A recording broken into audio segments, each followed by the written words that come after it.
Good evening, my wonderful people. Welcome to my channel. We come to the third nakshatra, Krittika, ruled by Agni. Always look for rulers of nakshatra when you are studying the characteristics or want to look at it from a professional point of view, because we are talking about D10, the career. Career as in not job you'll finally land up, but what kind of qualities you carry, what kind of talents you carry.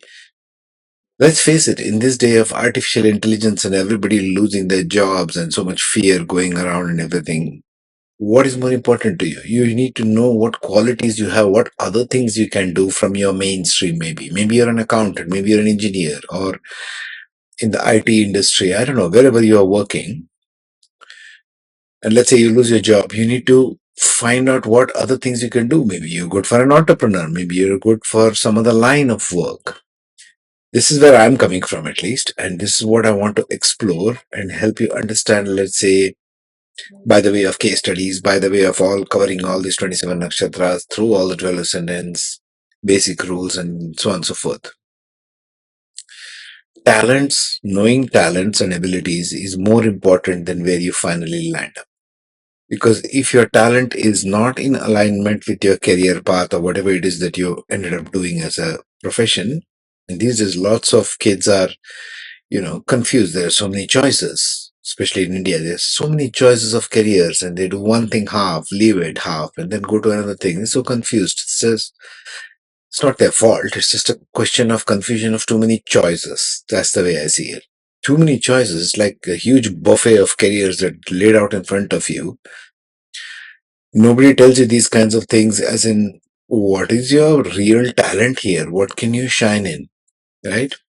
And these things which I'm bringing hopefully will make, a source of study. First, you need to study these things and then hopefully come up with better career options or what other things you can do in life also, which you may not have considered.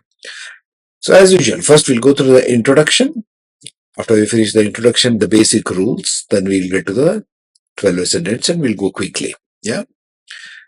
Okay. So let's get right into the introduction and then later the 12 ascendants. Okay.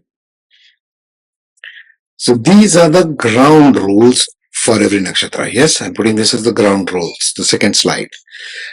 Number 1 to number 12 houses you can see in the D10 in this, starting from Dharma, Artha, Kama, Moksha, all the same rest of the rules. Yes.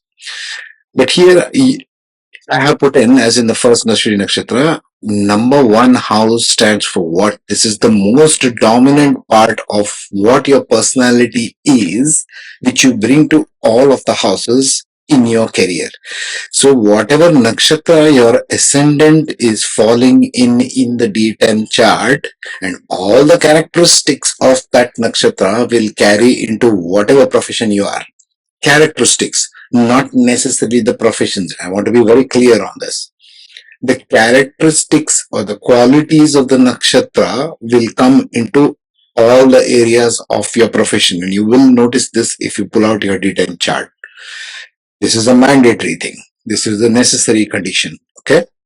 Now, when you come to the second house, your Artha house, the second house, your values at work and how you talk to your colleagues, your wealth earned, themes will play out as per the sign of the zodiac, even if there is no planet in it, with any nakshatra in it. If you want to go deep dive, then you see the Lord of the second house, where it is placed and which nakshatra it is placed, and you can see the other nakshatra video, which I will post later. Let's say if it is in Krittika or if it is in whatever, Ashlesha, you can see that nakshatra lord of that thing placed, and then you can surmise the meanings from that. You have to derive meanings, folks. This is not a ready-made cooked up dish I'm giving you. I'm giving you a formula how to find these things out, yes? The third house, the Kama house in a D10 chart, house, not the sign, the house, will give how your colleagues and peers are, what is your competitive spirit at work, and what are your skill sets. Again, third house sign will play out definitely as a theme. The Lord of the third house, wherever it is sitting in, and the nakshatra that is sitting in will play out for that house, for your D10. But your dominant personality will still be the ascendant nakshatra. If you do not understand these things, keep playing this over and over again, you will get it. It's like a matter of practice. Yeah. The fourth house, the moksha house in a D10 chart is for your career satisfaction, because fourth house in a normal chart is for your emotional satisfaction as a person. In D10, it becomes about career. What career satisfaction are you getting? Are you going to do a home-based business? Do you have attachment to your work emotionally? It's an emotional moksha house. Okay. All houses of moksha are emotional in nature. In the fifth house, it shows your creativity at work. It shows the quality and your interaction with your subordinates. It shows change of jobs. It shows also the type of work, or what talents you bring to the work is more like it. In the sixth house, because it's a house of enemies in the natal chart, in D10, it becomes about competition at work. It becomes about enemies and opposition at work. It stands for obstacles in your daily routine. Sixth house is for daily routines. But now we are talking about daily routines at workplace. Seventh house, because it's a house of spouse, here it doesn't stand for spouse. We are talking about the workplace. Although it's a karma house, it stands for business partnership. It can also mean your spouse with respect to your career. Is she supportive, not supportive, that kind of issue. Again, examine the lords of the seventh house, where it is placed, what is a nakshatra, and you go on from there. In the eighth house, which is the second moksha house, it stands for ups and downs, transformation. Any kind of transformation of career. You change your jobs, or there are ups and downs in your career, promotion, demotion, all those kinds of things, sudden events. And it also stands for joint assets if your seventh house indicates that there's going to be a business partnership for you. Ninth house shows, because it is gurus, your teachers, your mentors in the natal. In D10, it becomes about mentors at work, your luck factor, your good luck factor, and working abroad, travels abroad, foreign travels. The 10th house will stand for authority, your boss, right? The big pain in the backside. Authority, your boss, your position, how much you gain position in your career. People want position, right? You want to be promoted to a senior level, of course, or you want to gain a higher authority in business, of course. That's what we all ask for. Appreciation. Will you be appreciated for your life, for your career? So that is shown by the 10th house. So this is the main house which we should be looking at. And the lord of your 10th house in the D1 and how it is placed in the D10 is one of the dominant factors. Lord of the 10th house in your D1 chart, natal chart, what it acts up as in the D10. Fulfillment of career is the 11th house, because 11th house is a house of gains, financial success, community and social network, because it's a social network house. Now we are talking with respect to career. Are you going to have lots of social network or less? Are you going to be working from home, working with few people? The 12th house being a moksha house, the natal, it becomes about retirement. It becomes about settling abroad, going into foreign lands, working from behind the scenes. It also stands for secret enemies, by the way. 12th house is everything hidden, secret enemies. 6th house becomes house of visible enemies. 12th house becomes hidden enemies. Loss of job, especially in transits. I'm specific about that. Whenever Ketu or some other one is transiting, the 12th house, it might be a loss of job temporarily. Okay? I gotta go. Bell is ringing. So I'll get back to you shortly. So the 10 deities are for each of the amsha of the D10 chart. Amsha is a part of the D10 chart, right? We saw that the zodiac, each zodiac sign is 30 degrees. We divide into 10 parts. We get 10 amshas or 10 steps, 10 parts. Now, without going into too much mythology, each one of these names that you see over there, for all those who are listening from out of India and don't know how to and make anything of this stuff, okay? Just make it simple that each one of these represents an archetype of behavior, archetype of qualities that is inherently present in you, which you can bring to your profession, to your career, to your job, to your business, okay? And it is all about angles. It is all about angles, like you can see there in the chart, right? The first deity is Indra, who stands for leadership qualities, power, authority, wants to be a CEO, leader, executive, politician, etc. Okay. That is 0 to 3 degrees. Now, all of these you are seeing degrees in angles. These are the angles which a planet makes in your D10 chart. This is specific to only D10 chart. Don't confuse this with the D1 chart or your natal birth chart. Okay, number one. When we talk of angles, this is where the precision of the time of your birth becomes crucial, because the ascendant is the most fickle point on your birth chart. Ascendant changes every hour, right? So it is crucial to get the angle or angle right, which means to say, which you need to have an accurate time of birth for your natal chart. If your natal chart is accurate, your D10 chart becomes automatically accurate because it's a divisional chart of your natal chart. See what I'm saying? So first deity you got to put, or we'll just use archetype for simplicity. Okay. First archetype is Indra. Indra means what? 0 to 3 degrees, any planet or point in your D10 chart will have more leadership qualities. We want to seek power, seek authority. He wants to be the CEO, leader, executive kind. It's a driving energy. It's an Indra kind of archetype. Second is 3 to 6 degrees. Now we are divided into 10 parts. So 0 to 3, 3 to 6, 6 to 9, etc. is go all the way from 27 to 30 degrees, which completes the zodiac sign. Second one is Agni. Agni is the fire or the willpower. Agni archetype shows what? Any planet or point between 3 to 6 degrees in your D10 chart will show strong work ethic, ability to overcome challenges, determination, inspirational, passionate, creative. These people predominantly would land up in professions like the military, police, scientists, or astronomers.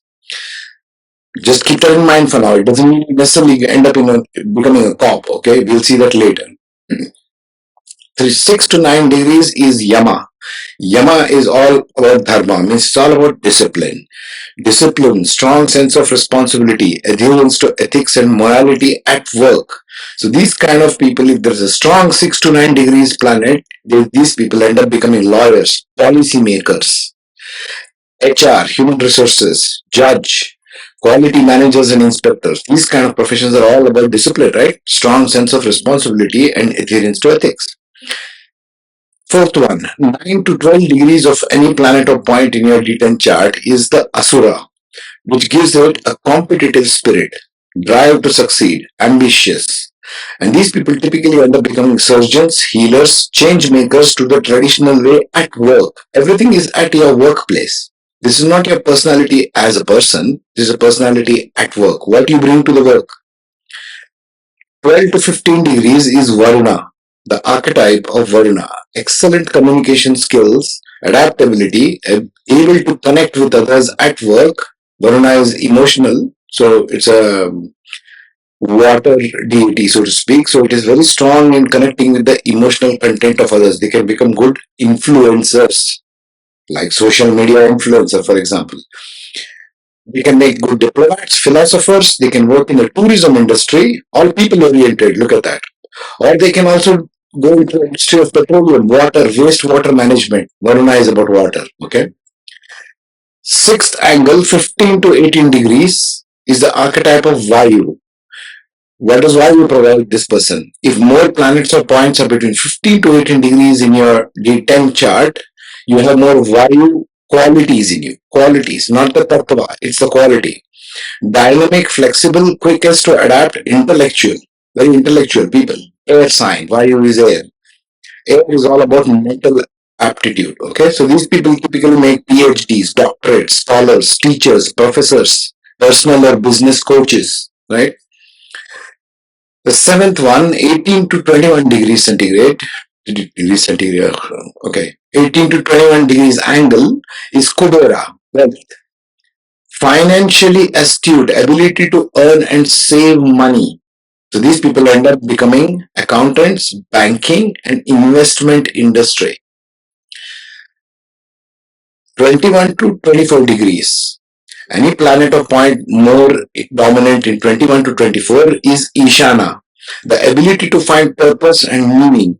So these people end up becoming life coaches, spiritual teachers, motivational speakers, counselors, because they are looking for greater meaning. It's like a zoom view of life itself. They have it naturally in them. Ninth one, 24 to 27 degrees. If more planets or points are dominant in this angle, it's called the Brahma. The Brahma archetype provides a person what? Intellectual capability, innovative thinking, and originality. These people can make good scientists, good creators. They are highly creative, innovators of all kinds, any field. That's what I mean to say. The last one, 27 to 30 degrees, called Ananta. This is the Ananta Sheshanag, where Vishnu resides on. He sleeps on the Ananta Sheshanag. So it is a stability, long-lasting success, thoughtful revolutionaries, change makers, successful popular writers, coaches, and inspirers. You see all these motivational coaches, they might be having more of this Jupiter in this particular angle in their D10 chart. Okay, so I wanted to keep this table in mind, and I shall stick this in each one of the nakshatras as we go through the 27 of them. Okay. Now, these are the general guidelines for the D10. Checking the nakshatra. I am more leaning towards the nakshatra aspect than just seeing the lords of the signs and where they are placed. Of course, that is the first line of attack. But we are going towards the nakshatra because we want to understand the qualities of talents that you carry. A career, for me personally, where I come from, is totally unimportant what you do in the work if you're not enjoying the God gifted talents that you have. Each one of us has one thing or the other in one area or the other. Judging by the way the planet is going and everything is going, the young people need to understand talents first and how what you bring to the table rather than going according to what all you get as a ready-made job. Okay. So the number one rule in that is the ascendant nakshatra. That energy will carry to any profession, career, job that you will be eventually doing, being, creating, or generating in the world. Number one. Number two, the planet points which carry the propensity towards a particular talent, ability, and disposition or inherent nature, when taking the color of nakshatra and the house it sits in, will play out within the professional career. Remember this as the rule. As the person's approach and attitude towards it. Number three, since in any D10 chart you will see a scattering of planets and points in different nakshatras, different houses, this is normal. It is wise to check the ascendant nakshatra first, cusp of the ascendant of D10 chart next, that is closest to it, and if it is impact in the 10th house directly, 10th house is the house of your career, and we are in D10 chart, 10th house rules. Saturn rules, by the way. Check where your Saturn also is. Saturn and Sun are the karakas of the 10th house. Sun for fame, success, Saturn for the work you do. So if it is impacting 10th house directly or by aspect, indirectly. Later, you can check the Lord of the 10th, its nakshatra, and the different other planets and so on and so forth. Okay? Please keep this as the ground rules, and I will include this in every single video from now on. So here we go. Like I said, I'm considering Krittika Nakshatra only from Taurus, okay? I'm not considering from Aries and the last Pada and so on and so forth. Because we are considering only the generic rules of the game here, okay? So let's start with the Aries Ascendant first. Aries Ascendant, it falls in the second house, the Krittika Nakshatra. Like I said, I'm considering only Taurus. If you want to do Aries, do it like a homework, okay? It'll be a good exercise for you. The Krittika part in Aries, I mean. So, Kritika, what are the generic talents and abilities? Especially true if it comes in the ascendant, that's in the Taurus, which we shall see next. Talents and abilities. What is the qualities of Kritika? Leadership and administration, entrepreneurship and business, defense and security, ruled by Agni, and mythology goes of the second son of Lord Shiva, or Kartikeya. That's why Kritika, the Pleiades. Engineering and technical fields, they make good engineers also. Journalism and media, because they're very aggressive, sharp, discernment kind of energy about them. Emergency services and crisis management. Why? Because they are quick responders. You need quick responders for a 911 call, for example, right?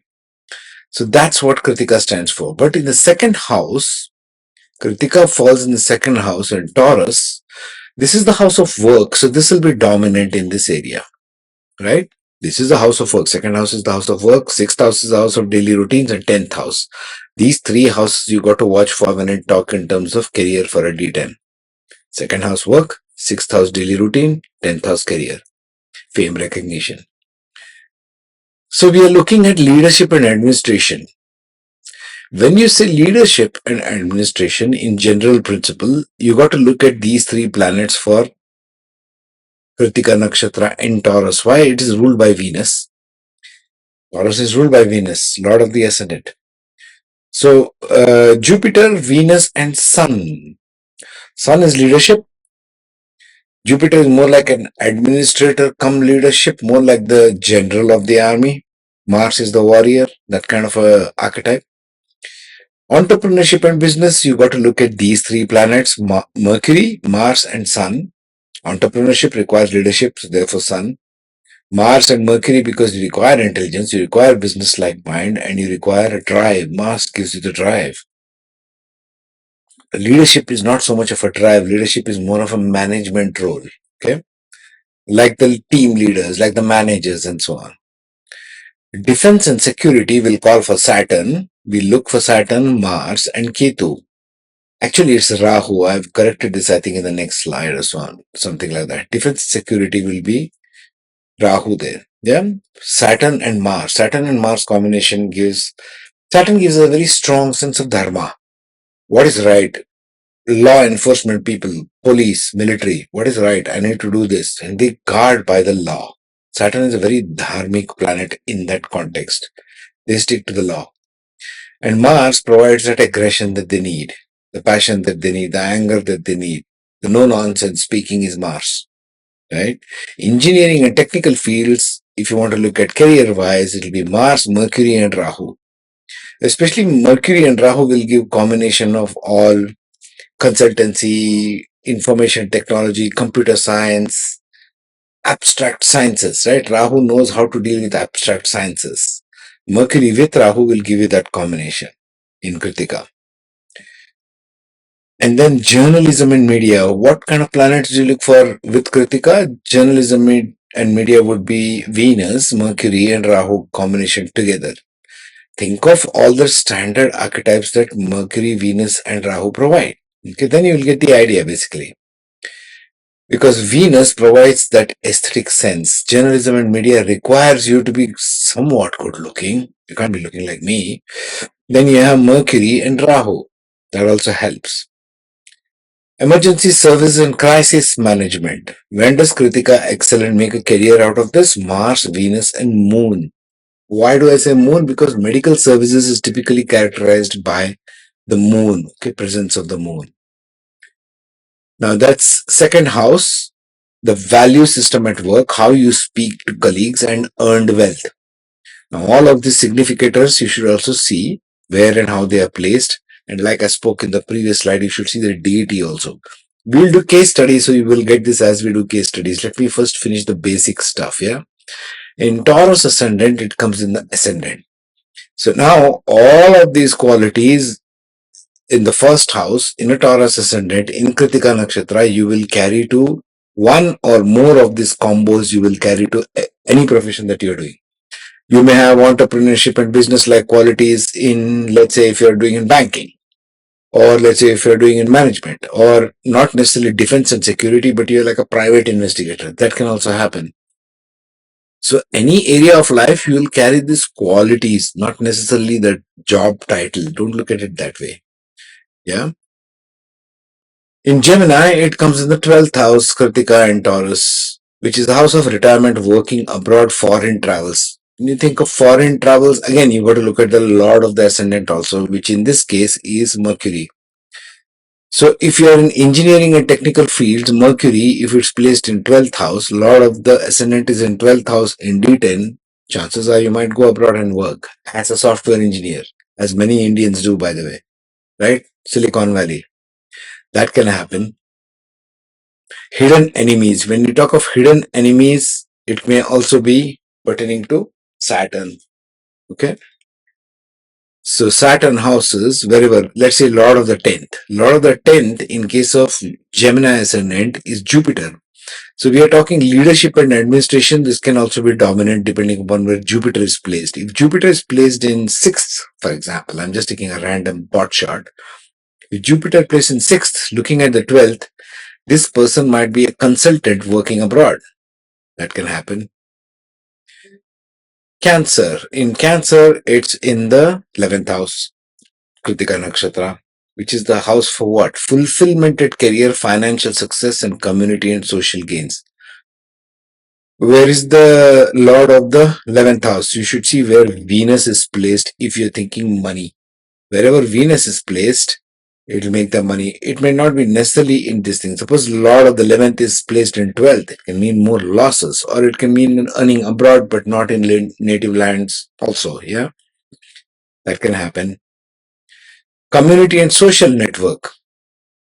Let's say if it's placed in the Venus is placed in Krittika in the 12th house. These people can become good social networkers or even presence in media. Media, where did we talk of media? We talked of media. Journalism and media. See Venus, Mercury, and Rahu. If they are placed in Krittika here, this person can become a good news anchor, a talk show host, a podcast host, and that kind of a thing. In a Leo ascendant, Krittika appears in the 10th house. It is the house of career, and the driver for this, once again, is Venus. You got to see where Venus is placed. 10th house, in terms of career, stands for type of relationships with boss, authority, position, career, etc. Now, if Venus is placed here, this person will do very well in terms of wherever Venus is appearing here, which is where? Which is journalism and media and emergency response and crisis management. You might do very well in those kind of careers. Right? In Virgo, it falls in the 9th house. In 9th house, what is it? In terms of work, it is about mentors and gurus, working abroad, temporary travels, and good luck, good fortune. Yeah. Sweating here because there's no fan. If I put fan, it will make a lot of noise, but never mind. Right? So, mentors at work. Mentors, leadership and administration. So you look at Jupiter, Venus, and Sun, Lord of the 9th house. Look at where Jupiter is sitting, look at where Venus is sitting and Sun is sitting, and what kind of deity is ruling them. If it is the Indra, the first 0 to 3 degrees, it means a lot of leadership qualities, right? They want to be like the Indra, the king of the Devas. In Libra, it falls in the 8th house of changes, transformations, change of jobs. What kind of thing will be applicable here? Ups and downs in careers, joint assets.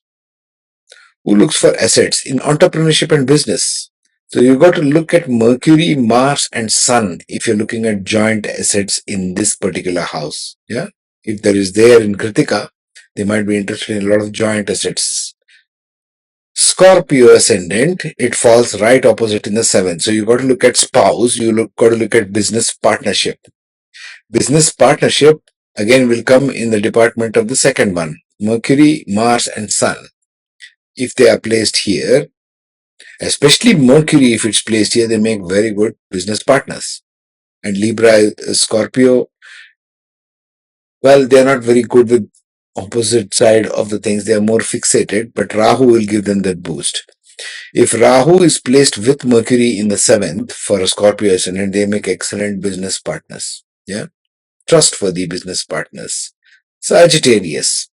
For a Sagittarius ascendant, the Krittika falls in competition. Now, Krittika is very good in competition, right? So you might look at Mars, wherever Mars is placed.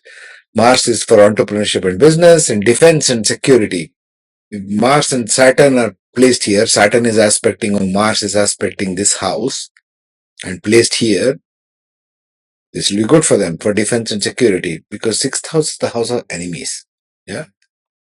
And they will take down the enemies like nobody's business in Krittika, Mars and Saturn in the 6th house. In the 5th house, which is for a Capricorn ascendant, creativity at work, subordinates at work, change of jobs and talents being used of work is what the 5th house stands for. So how will this affect them? Which one are we talking about? Creativity. Which ones of these professions are creative? Journalism and media. basically. So you're looking at Venus, Mercury, and Rahu. Venus is the ruler of this house. If it's present here, it'll be very exalted in its own house. Mercury, if Mercury is present in the sixth house, or Mercury is present in the ninth, more like ninth, because ninth is more of learning and creativity. Rahu, wherever Rahu is placed and a dispositor of that, you got to look at that. Yeah. Aquarius. For an Aquarius ascendant, it falls in the fourth house. So it's about career satisfaction now, home based business, emotional attachment or satisfaction from work. This is a qualitative thing, so it can be placed anywhere, but you should look for moon. Moon in the fourth house is a good satisfaction indicator. Last, Pisces. Third house stands for peer, colleagues, competition, drive, and your skill sets. This is important for any work, yes? Any work requires certain amount of skill sets and certain sense of competitive spirit. So we need to look at third house in developing skills. So entrepreneurship and business, I would say more in terms of coaching, in terms of business coach and that kind of a thing. Mercury, Mars, and Sun, they might become very good business coaches. I know one such lady, business coach. She does very well, and her third house is strong. We'll see more of this in the case studies. Yeah.